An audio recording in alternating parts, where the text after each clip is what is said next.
how nice to see you again. Hello, Charles. And I was commenting earlier that you look really fresh and well rested. So you're obviously doing something right. I'm praying for Nigeria, and I think that is right. Which brings me to, first of all, before your first question, let me preempt you and just say Happy Easter to everyone. Only 20 days ago, there was Salah, so happy Salah. And I would just like to say a bit about the so-called most religious country in the world, but with very little faith. I like that. That's a very interesting one, isn't it? Yes. I want to say a bit about right from the very top, from God Almighty, because this is Easter, Salah just passed after Ramadan. We have the 99 attributes in Islam of God Almighty. I believe you have similar, and they all center around ability, capacity of our Creator to do. But then strangely, the Creator, able to do all and everything, he forbade injustice from himself, by himself, until his creature. Now, the conclusion of my last chat with you was that next to what our Creator does with us is what authority does with us. Now, from number one, God Almighty is first and all. The next, what do you say at the next? Authority. Authority is now synonymous with injustice. So what a difference. Well, let's take this from the just to absolute injustice. Well, let's take it systematically. Yeah. Because you mentioned the last time you were on this program. Since we last spoke on this program, I notice you have not backed down from your maximalist demands of calling out the Tinubu government as illegitimate, even though there is absolutely no sign of any capitulation on their part, or for that matter, that anyone is taking that assessment seriously. So you essentially remain in a deadlock on that front, yet you insist that democracy ended in Nigeria on 29th May 2023, the day Mr. Tinubu was sworn in as president. Why do you maintain that position? And is it just chatter at the moment, given the fact that he is the legitimate president of Nigeria, or legitimately recognized as a president? Thank you for that correction to yourself. Legitimately recognized.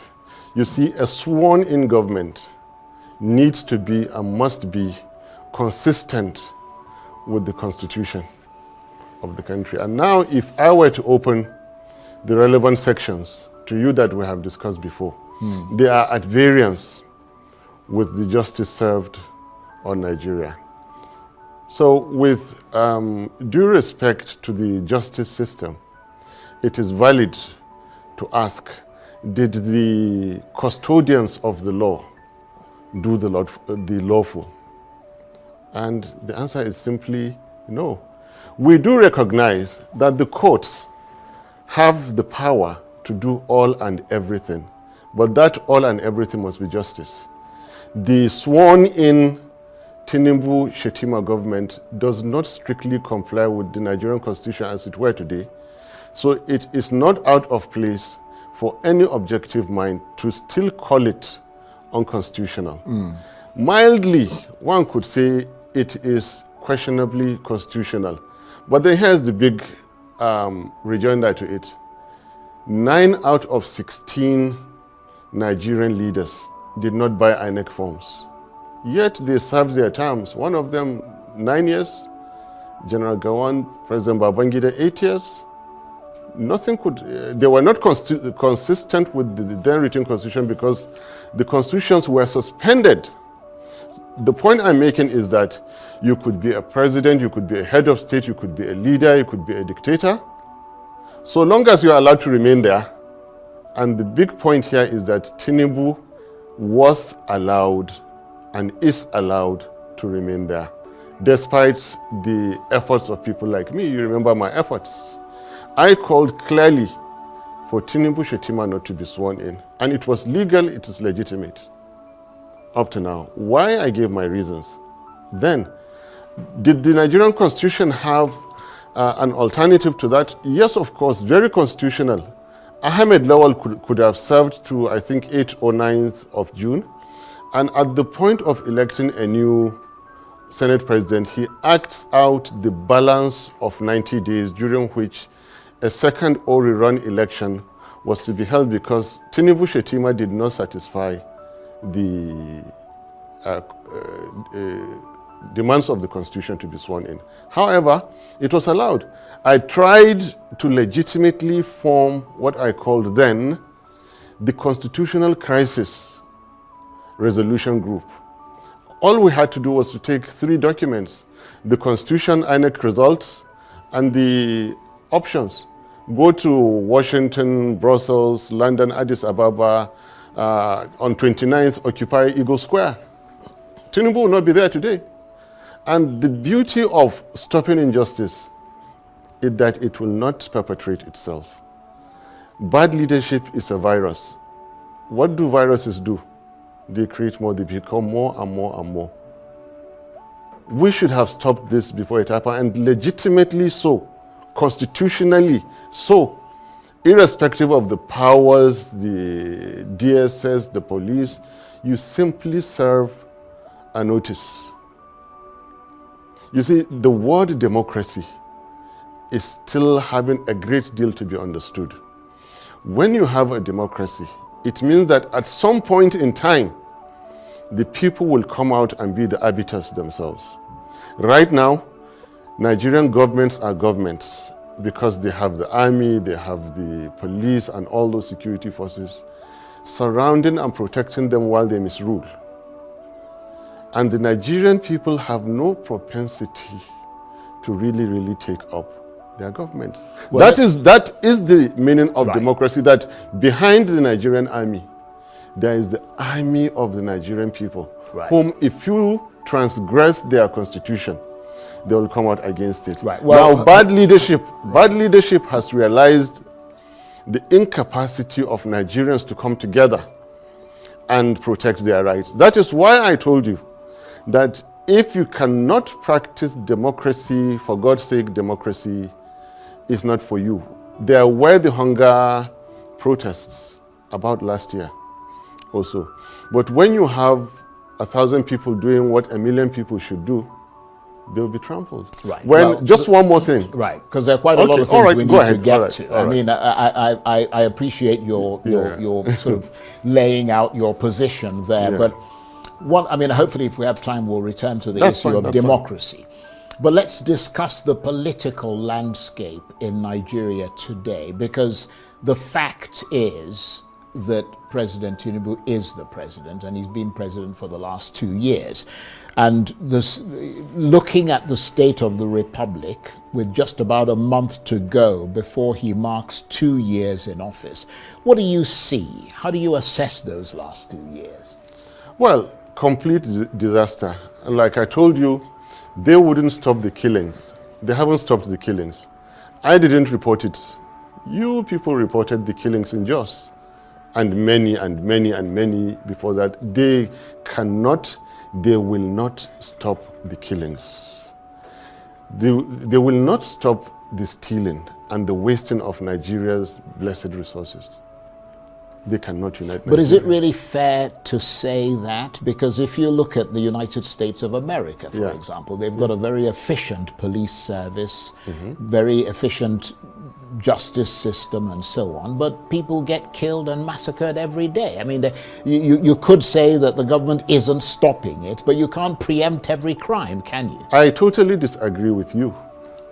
You don't have the kind of stealing by government officials in the No, I was just talking about one specific the insecurity, thing, which is insecurity. I totally disagree with you. There has never been, in recent times, in the last century, a situation where you have the kind of killings that are happening in Jos, that happen in the United States. The U.S. Army has never bombed its own people. Nigerian Army does. Yeah, but the Nigerian Armed Forces or circumstances Air are Force. different. No, look. I mean, Nigeria is fighting an insurgency, America isn't. Yes, but you have all sorts of crimes and uprisings. The analogy of the example between Nigeria and United States in this particular context is not that relevant, if you see what I mean. We have a hunter that has promised us for 12 years that when they ride out the Jonathan's government, there will be automatic security come with it. There will be automatic peace come with it. The economy will improve. The whole idea behind APC was a lie, is a lie. What did we notice when Buhari came in? Aggravated corruption, like never thought before. New dimensions to insecurity that you have been reporting.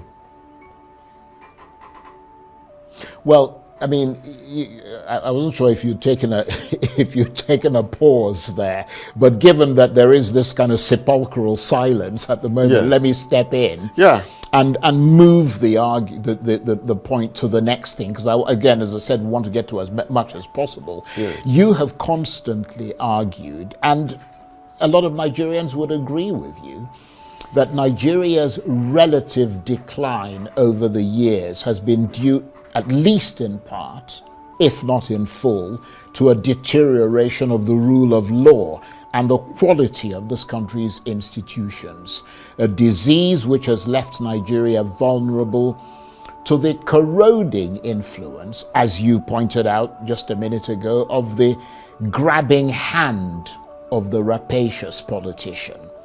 Could it be said that the rule of law is one of the biggest challenges facing the leaders of this country? Yes. But to make matters even simple for you, is just to put it very, very shortly, the quality of leadership in Nigeria has fallen to the ground. I'll quickly give you 2 examples. I'm not making it up. There is electronic evidence everywhere. A highly placed official of this government said, let everywhere burn. And the next day there were bombings in that state. A serving minister said, let the whole place burn. Please, go back to the 1980s. During President Babangida's time, a military governor just made a passing statement that if he were in service in 1966, he would have joined the coup. Immediately relieved of his commissioning, and that was it. Immediately. This minister who said, let the whole place burn, right now is waxing stronger and stronger and stronger in government. The Nigerian people are not calling for his head because he's too rich, he's too powerful. The president and the vice presidents are so incompetent, they are carried away by their 2027 agenda and the relationship between themselves, that they cannot call a highly placed cabinet member who says, let the whole place burn, for God's sake. Is this leadership? Is this the kind of leader he should have? He is so powerful that as I speak here, I should be concerned of what he can do and he can't do. Is this leadership or is this brigandage? Well, I'll give you another example right. of how bad leadership has become, the way leaders think.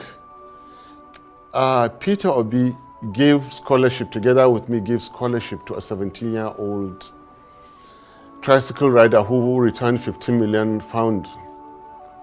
And another elected official stood up and donated 250 million.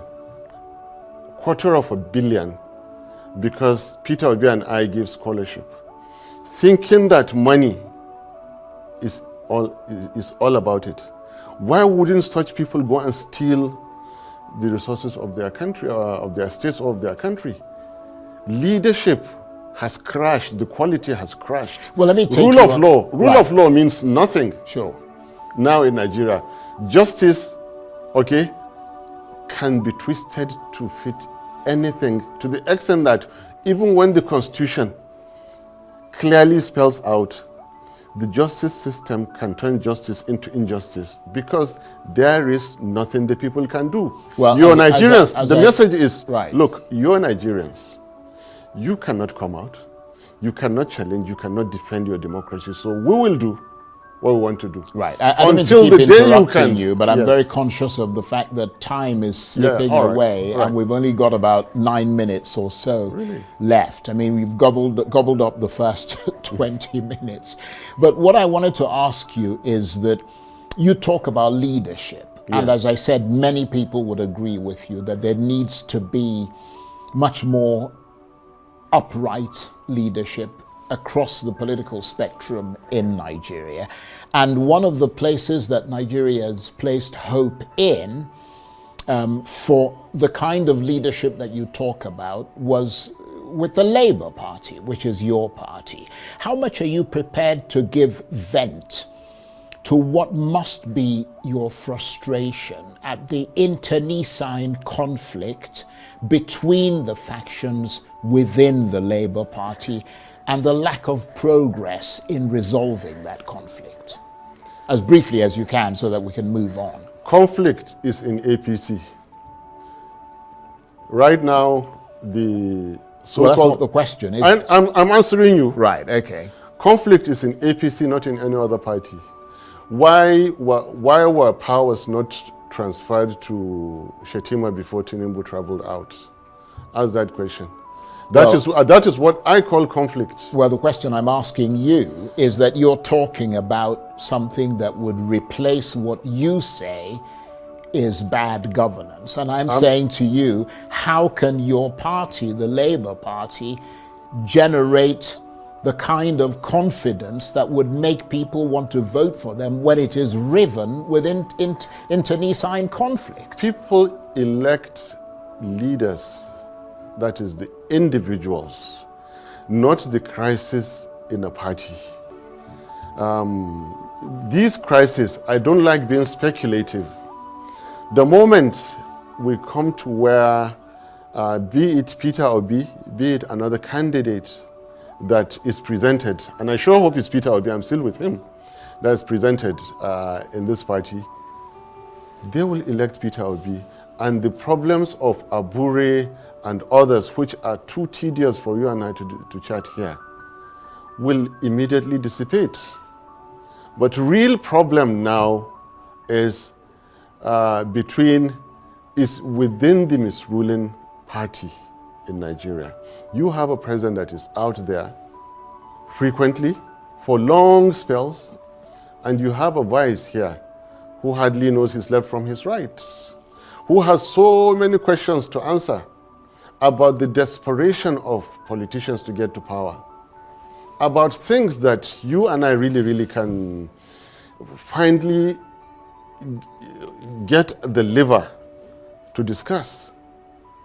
That is where problem is, and that's why I've told you that the quality of leadership in Nigeria has fallen to the ground. That is why anything goes. Anything absolutely right. Well, goes let's talk about the because I'm sort of focusing on that issue of how you're going to put a party together, because I mean you have to have a party. How you're going to have to put a party together that can actually challenge the current government. Let's talk about the reports of a coalition or merger between opposition parties. Conventional wisdom seems to suggest that if the opposition doesn't merge or form such a coalition, and we can see the latest threats from the PDP governors, for example, who seem to be turning their backs on that endeavor, it leaves you all the more vulnerable against the APC and President Tinubu in 2027, doesn't it? The last coalition that was formed,